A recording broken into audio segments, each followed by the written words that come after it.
Jeg er ved at printe den her edderkop, og jeg var meget tæt på at løbe tør for den brune farve.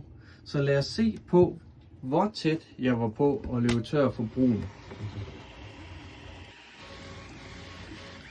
Så er den færdig her. Og så skal vi se, hvor meget brun der er tilbage, når vi loader den brune farve. Fordi det der er, det er, at der er en sensor her for, hvornår det filament ikke bliver, hvornår der ikke er mere filament tilbage. Og det vil altså sige, at det her stykke der er her, det bruger den ikke, fordi lige snart den her sensor den klikker fra, så siger den, der er ikke nok tilbage, og jeg ruller det tilbage. Så lad os se på, hvor tæt jeg var på at løbe tør for brun farve. Nu bliver den færdig her.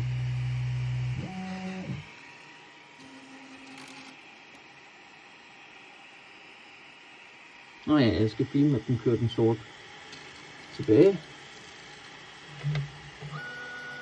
Sådan. Yay. Og så er vi færdige.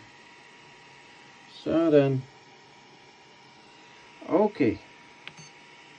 Så lad os gå tilbage og se, og så siger vi load to nozzle nummer 3, som er den brune, og det er ABS.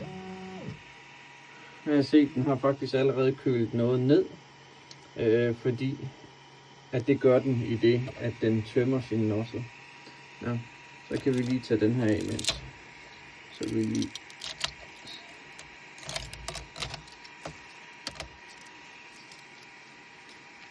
Den vejer ikke så meget. Det er ikke meget spild, der er på den.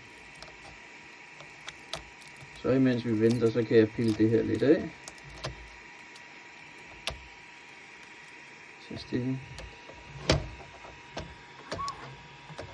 Så, nu sker der noget. Nu kommer den der. Sådan der. Hvor meget brun er så tilbage? Jeg ser ikke rigtigt, at der er noget tilbage. Hold da kæft, mand.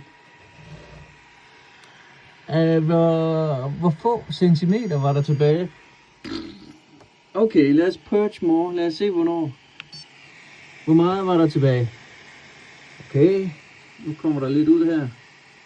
Nu bliver jeg bare ved med at trykke indtil den siger, at den ikke gav mere. Sådan.